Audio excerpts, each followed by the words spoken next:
Hi there. Thank you so much for joining me. This is Melissa with Mindful Therapy Practice. Today we'll be talking about trauma responses.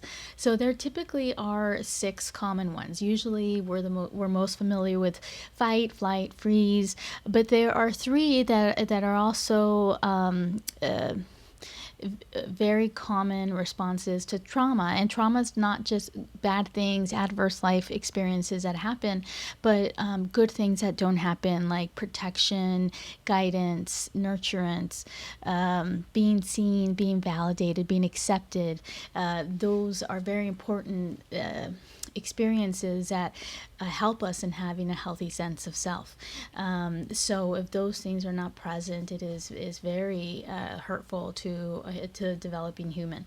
So these are the common survival strategies that we develop throughout our childhood.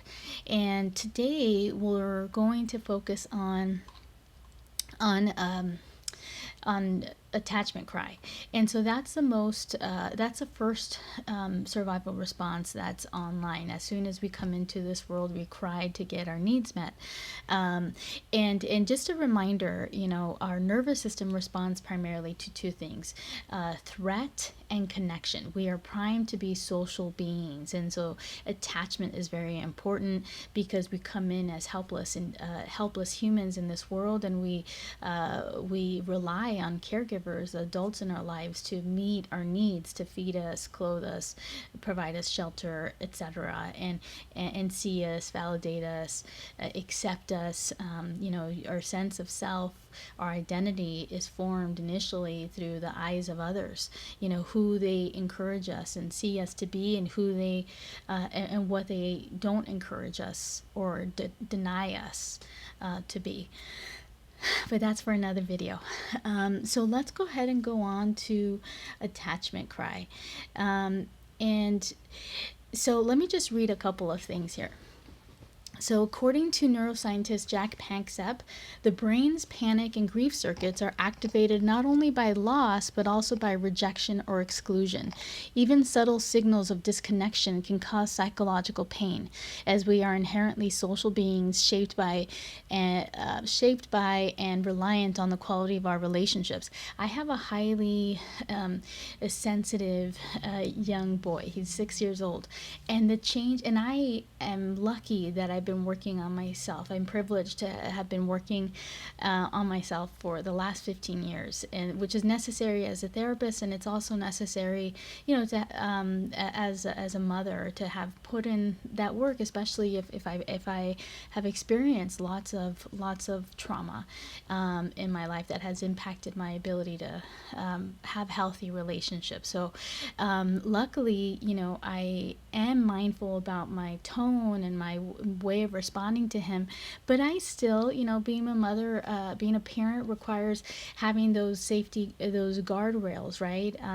There are times that I have to say no for his protection and for his learning, and that's very difficult. And when I have a tone of voice that is anything less than loving and cheerful and on the upper registers, it is really hard for him to tolerate.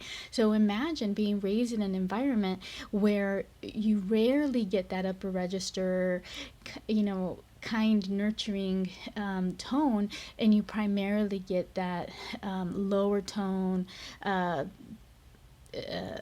signaling some kind of rejection, or that you did something bad, or you're not you're not being accepted. So that is very hurtful, because all we want as developing humans is to belong, to be accepted, especially as children, and adolescents and young adults. So and you and your system, so it's important for me to convey that this is not bad. This is a survival strategy, and we are not being too needy when we display these behaviors or notice ourselves engaging and having these experiences that I'll highlight in just a minute. We're not being needy.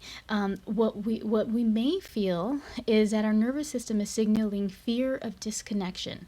This response often comes from times in childhood when needs were not met. So today, when similar feelings are triggered, your system may react with strong distress, fearing that those needs will again go unmet. And so if it was distressing and completely intolerable in our youth, when we didn't have the skills, right, when we weren't taught to self-regulate, to co-regulate, if it was intolerable just as it is with my son, even with a very relatively adjusted healthy mom, it's intolerable for him. These are big things to tolerate as children. And so if it wasn't tolerable then and something is remotely similar now in the present as an adult, it's going to feel like it did back then. It's going to feel intolerable, and we're going to come from that desperate, urgent place. And so just because we're in that space, I invite you to bring compassion and kindness, that when you notice these things being activated, you likely are not responding from the most resourced self. So when you notice that desperate urgency, your frontal thinking brain, is not online. It's not active. So the part of you that knows all of this cognitively, the part of you that has worked on this is not, unfortunately, not accessible when our nervous system is trying to protect us, because it again thinks it's in danger and it thinks that our needs won't be met. So it's important to pause, to slow things down, and this is a signal for us to do our system care, whatever that care looks like. And there's another video where I talk about having a team internally that can meet our needs. Everything that we have so much internally. We have so many resources internally to meet our needs. And it's a matter of tapping into them and having a lifestyle where we regularly activate and tap into these resources. So this is a worksheet that I use in my sessions. So the following behaviors, feelings, and experiences may be present. So in this state of survival nervous system response, you might notice the following: crying out for help in whatever way that looks like. It can feel intense, overwhelming, urgent, an urgent need for comfort or closeness. You might find yourself repeatedly checking the phone, social media for messages or responses. I notice this as well when I post, checking, did anybody like it? And it's, even though I know better as a 43-year-old, it's like instinctual, right? We want to be liked, we want to be accepted. So just being mindful, I notice that it's important for me to go about slowly, to do things slowly, so that I can have that kind of meta awareness of, oh, this is what I'm doing. I'm over checking. I'm kind of obsessing about the social media responses. And then I can, I can choose, is this something that I want to do right now? And I can gauge my response to that question on my values. What are my top 3-5 values? And some of, those values include self-care and quality time with family, and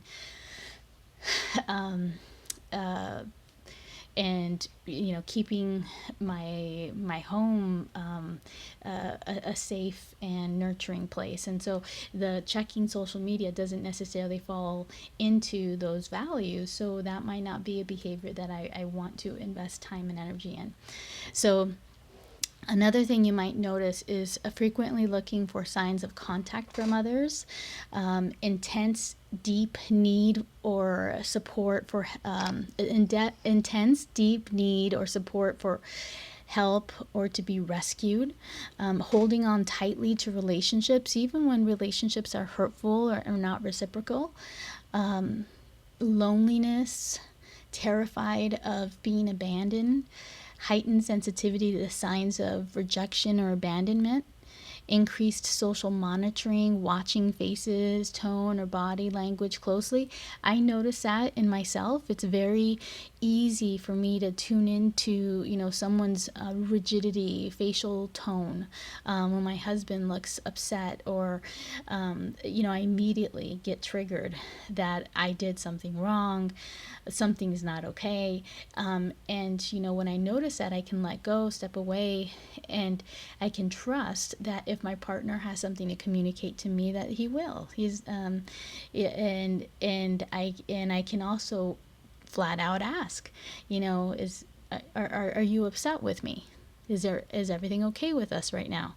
And I'll have the choice to believe his response, accept his response, or not.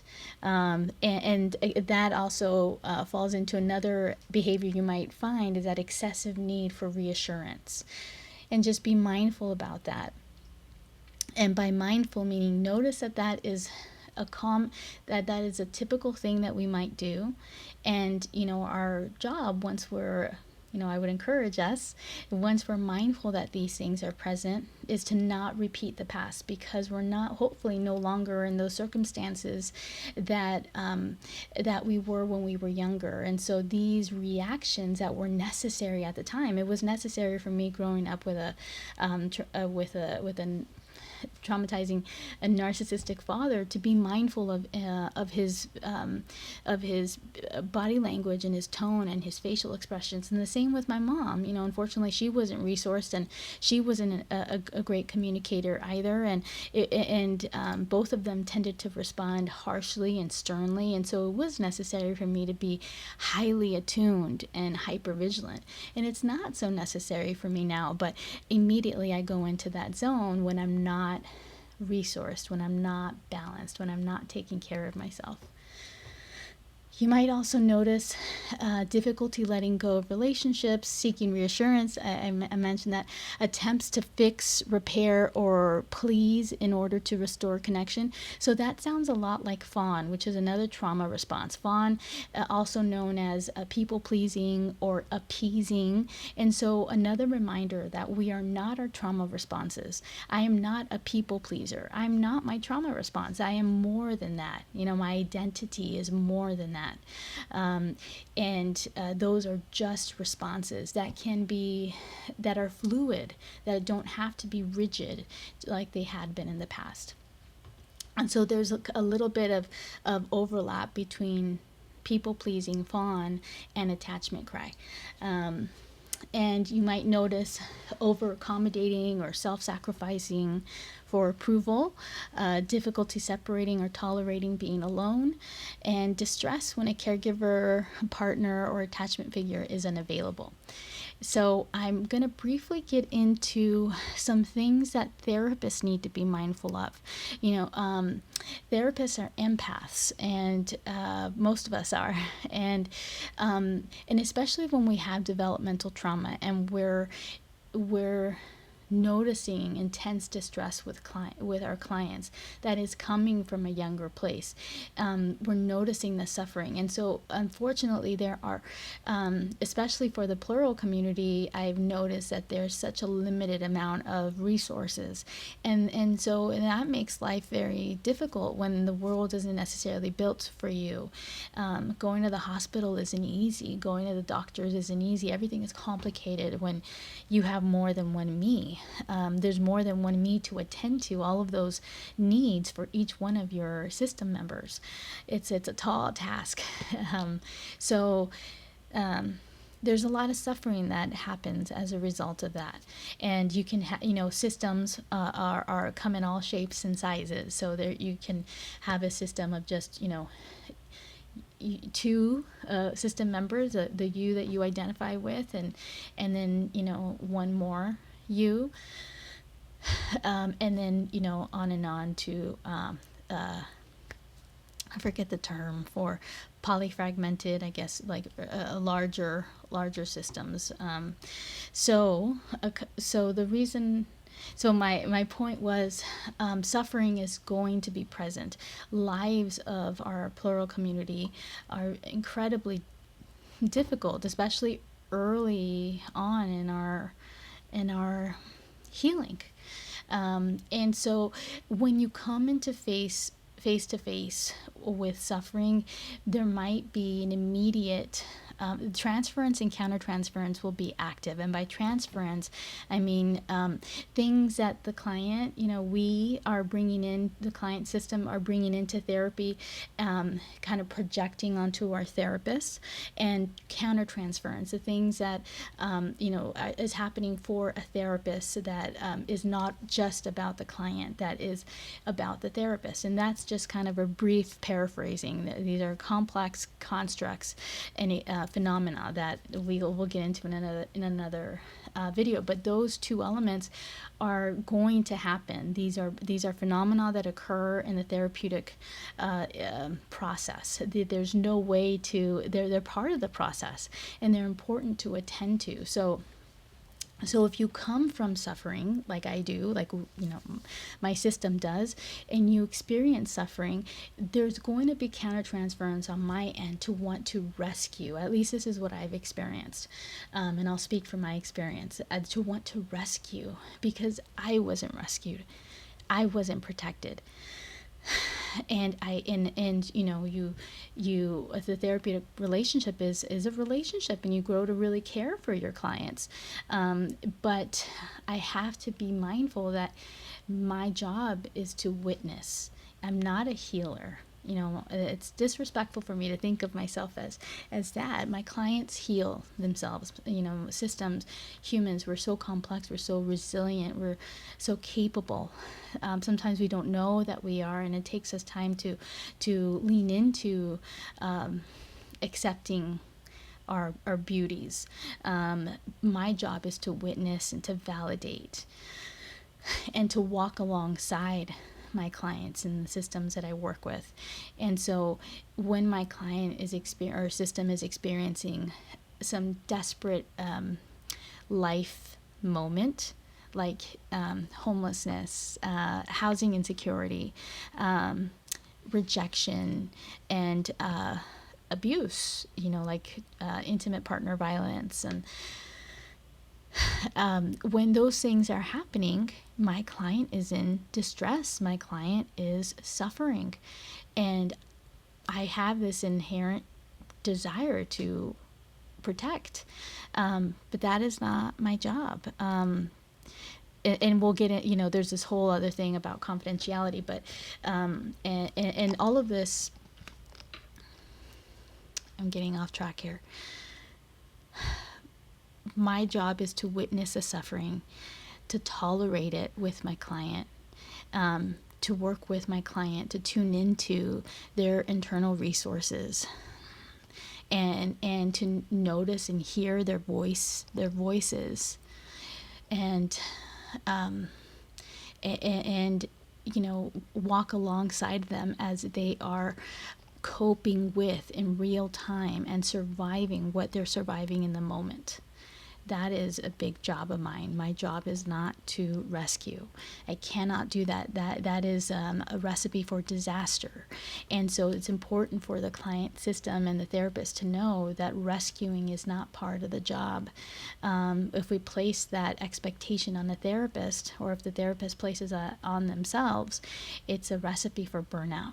So it's important to have a community outside of your therapist, to have resources outside of your therapist.